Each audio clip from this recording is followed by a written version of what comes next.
Live series की night bulletin दिन भर बिहार में आपका स्वागत है। मैं गरिमा भारती। सबसे पहले आज की सुर्खियों पर एक नजर। राष्ट्रपति चुनाव के लिए मतदान संपन्न। बिहार में 241 एमएलए ने किया वोट। स्ट्रेचर पर वोट डालने पहुंचे बीजेपी विधायक मिथिलेश कुमार। बीजेपी पर जमकर बरसे तेजस्वी। बोले नित्यानंद राय राजद में आना चाहते थे। अग्निपथ पर बीजेपी जेडीयू फिर आमने सामने। कुशवाहा ने रक्षा मंत्री से मांगा जवाब। मीसा भारती समेत 28 नवनिर्वाचित राज्यसभा सदस्यों ने ली शपथ। सेंट्रल जांच एजेंसियों ने की अत्थर और अरमान से पूछताछ। रिमांड अवधि हुई खत्म। मुजफ्फरपुर बूढ़ी गंडक में डूबे 3 बच्चे, 2 का मिला शव, तीसरे की तलाश। खगड़िया के कैप्टन आनंद कुमार जम्मू कश्मीर में शहीद। ग्रेनेड फटने से हुआ हादसा। सावन की पहली सोमवारी पर शिव मंदिरों में उमड़ी भीड़। दर्शन को बेताब दिखे भक्त। और बिहार में लौटेगा मॉनसून। मौसम विभाग ने दिए संकेत। अब खबरें विस्तार से। राष्ट्रपति चुनाव के लिए बिहार विधानसभा में मतदान संपन्न हो गया। शाम 5 बजे तक वोटिंग हुई। 243 विधायकों में से कुल 241 विधायकों ने वोट दिए। इस चुनाव के लिए लोकसभा सांसद, राज्यसभा सांसद और एमएलए ने वोट किए। कैमरे की निगरानी में वोटिंग हुई। सुरक्षा के भी विशेष इंतजाम किए गए थे। इसमें कुछ विशेष निर्देश भी जारी किए गए थे। मतदान देने जा रहे विधायकों को मोबाइल फोन और पेन लेकर जाने की मनाही थी। आपको बता दें कि बिहार विधानसभा में स्पीकर विजय कुमार सिन्हा ने पहला वोट डाला। इसके बाद वोटिंग का सिलसिला शुरू हुआ। बीजेपी से सीतामढ़ी के विधायक मिथिलेश कुमार स्ट्रेचर पर लेटकर विधानसभा में वोट डालने पहुंचे। मिथिलेश कुमार को स्ट्रेचर पर विधानसभा के अंदर बनाए गए बूथ पर ले जाया गया। वोट डालने के बाद मिथिलेश कुमार ने कहा कि हर चुनाव महत्वपूर्ण होता है, लेकिन यहां तो द्रौपदी मुर्मू के लिए वोट डालना था और देश के प्रथम नागरिक के लिए वोट डालना अपने आप में महत्वपूर्ण है, इसलिए किसी भी तरह से विधानसभा पहुंचा। उन्होंने कहा कि वो बीजेपी के जमीनी कार्यकर्ता है। देश के लिए लाखों जवानों ने आहुति दी है, उनका एक्सीडेंट मायने नहीं रखता। नेता प्रतिपक्ष तेजस्वी यादव और तेजप्रताप यादव ने भी मतदान किया। वोट के बाद तेजस्वी यादव ने कहा कि विपक्ष एक होकर यशवंत सिन्हा को वोटिंग कर रहा है।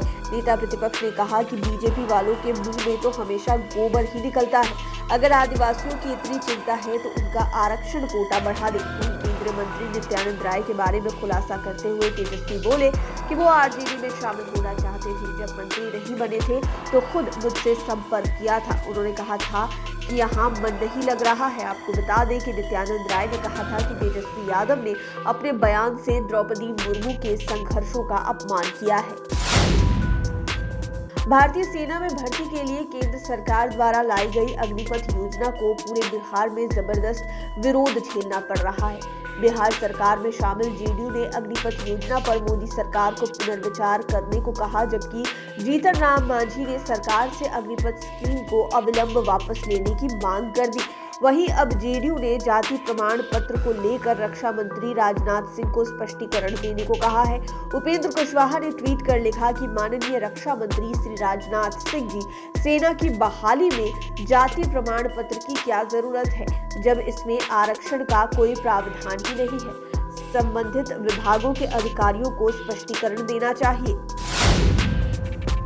आरजेडी सुप्रीमो लालू प्रसाद यादव की बेटी मीसा भारती और जाप सुप्रीमो पप्पू यादव की पत्नी रंजीत रंजन समेत 28 नवनिर्वाचित सदस्यों ने राज्यसभा के सदस्य के रूप में शपथ ग्रहण किया।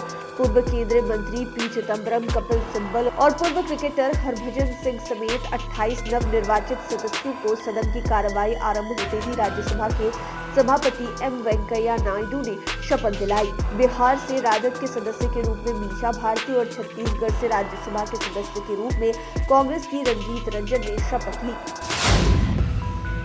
देश विरोधी गतिविधियों में शामिल रहने वाले पॉपुलर फ्रंट ऑफ इंडिया यानी कि पीएफआई के गिरफ्तार अतहर परवेज और अरमान मलिक से दिल्ली से आई सेंट्रल जांच एजेंसियों ने भी पूछताछ की। इनसे टेरर फंडिंग और बेरोजगार और अशिक्षित युवाओं को दिए गए ट्रेनिंग के बारे में कई सवाल पूछे गए। इन दोनों से पूछताछ में पटना पुलिस की टीम के साथ ही एटीएस और सेंट्रल जांच एजेंसी और खुफिया एजेंसी की टीम शामिल थी। अतहर और परवेज को पूछताछ के लिए पटना के SC/ST थाने में रखा गया है। आपको बता दें कि अतहर और अरमान को 48 घंटे के पुलिस रिमांड पर जेल से लाया गया था। उनके रिमांड का टाइम अब पूरा होने वाला है। मुजफ्फरपुर में बूढ़ी गंडक नदी में 3 बच्चे डूब गए। इनमें 2 का शव बरामद किया गया, जबकि 1 बच्चे की तलाश जारी है। घटना जिले के मीनापुर थाना क्षेत्र के पानापुर ओपी स्थित बहादुरपुर की है, जहां नहाने के लिए वो गए हुए थे। इसी दौरान गहरे पानी में जाने से तीनों डूबने लगे। जब तक लोग पहुंचते तब तक तीनों बच्चे डूब गए। 2 बच्चों के शव को एसडीआरएफ की टीम ने नदी से बाहर निकाल लिया, जबकि तीसरे की खोजबीन जारी है। 1 बच्चे की तलाश में टीम जुट गई है। इधर छानबीन के बाद दोनों बच्चों के शवों को पोस्टमार्टम के लिए भेजने की कवायद शुरू कर दी गई है। पुलिस का कहना है कि घटना की छानबीन की जा रही है।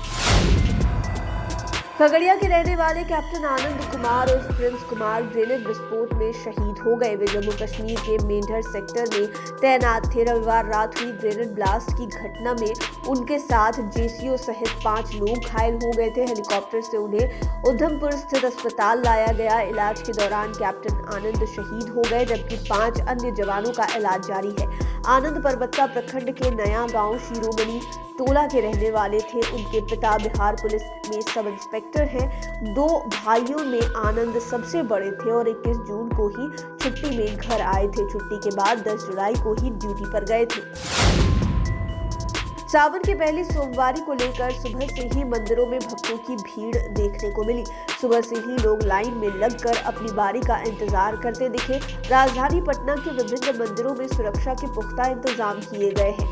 आपको बता दें कि पुलिस मुख्यालय की ओर से सभी जिलों के एसपी को निर्देश दिया गया है कि सावन को लेकर मंदिर के पास सुरक्षा के पुख्ता इंतजाम किए जाएं। हाल ही में पटना के फुलवारी शरीफ से संदिग्ध आतंकी पकड़े गए हैं। इसको लेकर भी जगहों पर सुरक्षा कड़ी कर दी गई है। बिहार में लोग बारिश का इंतजार लंबे समय से कर रहे हैं। लोग गर्मी से परेशान हैं। किसान कम बारिश होने की वजह से आने वाले सूखे की कल्पना कर डरे हुए हैं। रविवार की रात हुई हल्की बारिश ने लोगों को थोड़ी राहत जरूर दी है। मौसम विभाग के अनुसार राज्य में अब बारिश का दौर लौटने वाला है। 18 जुलाई की शाम या फिर रात से मॉनसून फिर से एक्टिव हो जाएगा। ये पूर्वानुमान किसानों को थोड़ी राहत जरूर दे रहा है, क्योंकि कम बारिश की वजह से धान समेत खरीफ की खेती बहुत कमजोर पड़ गई है। बिहार में कम बारिश की वजह से सुखाड़ की स्थिति बनी हुई है। इससे किसान बहुत परेशान थे, लेकिन मॉनसून की वापसी से किसानों को बड़ी राहत मिलेगी। लाइव सिटीज की नाइट बुलेटिन में फिलहाल इतना ही। खबरों की दुनिया में बने रहने के लिए हमारे चैनल को सब्सक्राइब करें। ये वीडियो फेसबुक पर देख रहे हैं तो पेज को लाइक करें। आप हमें ट्विटर पर भी फॉलो कर सकते हैं। धन्यवाद।